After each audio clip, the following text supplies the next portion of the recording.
Julie, un petit mot sur les liens au sein du groupe. Comment est-ce qu'on fait en termes de RH pour favoriser ces liens dans le groupe ?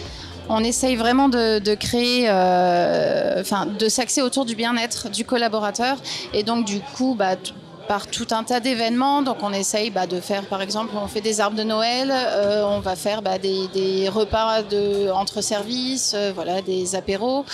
Au-delà de ça, sur la partie bien-être, on a une salle de sport selon les sites, on a un baby-foot, on va proposer des massages à nos collaborateurs et comme l'a dit Edouard, on essaye aussi de s'impliquer quelquefois dans les projets personnels de nos collaborateurs. Donc, notamment les projets caritatifs de certains collaborateurs. Par rapport à certains projets caritatifs et puis sur tout un aspect sportif d'accompagnement. On a un coach sportif qui vient sur la course à pied notamment pour accompagner et aider nos collaborateurs sur cette partie-là. Thibaut, on va rester dans le sport. Quelques exemples à nous fournir d'accompagnement, de partenariat ? Oui, tout à fait. Comme vous disiez, c'est pas du fake. On a quelques exemples, notamment un tournoi de foot qui était organisé, un tournoi intercabinet, et où le cabinet André, le groupe André même plus largement, a été bien représenté. On a été accompagné aussi par le groupe, par les associés qui nous ont payé les tenues pour les matchs.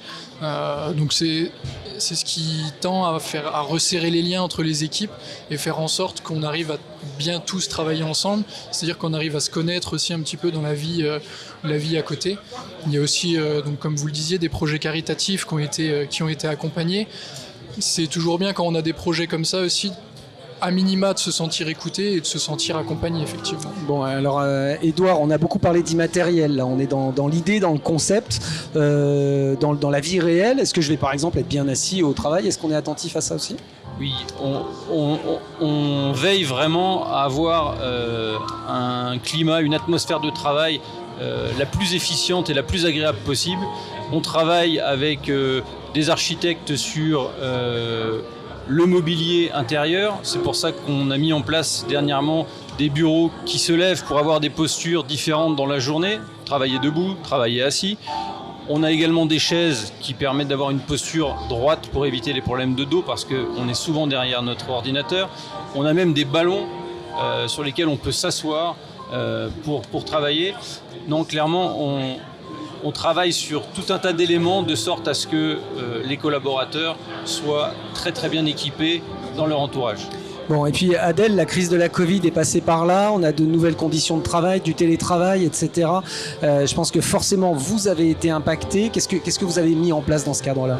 Je pense qu'effectivement c'est un des éléments les plus marquants en fait sur mars de l'année dernière.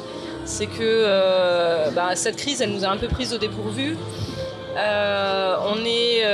On s'est retrouvé en fait presque du jour au lendemain à devoir partir chez soi pour travailler à la maison et pour autant en fait il y a eu très peu d'impact en termes du travail, en termes de productivité, en termes d'installation puisque le groupe a eu un réel investissement en termes de matériel.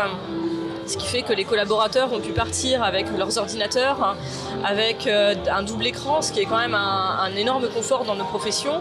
Donc ça a vraiment, l'impact a été relativement faible et je pense que c'est vraiment important de le signifier parce que cet impact en fait s'il a été si faible c'est parce qu'il y a cet investissement derrière et il y a cette volonté du groupe d'aller sur cette dématérialisation, sur un confort au niveau de tous les équipements et effectivement pour nous qui sommes collaborateurs c'est très agréable.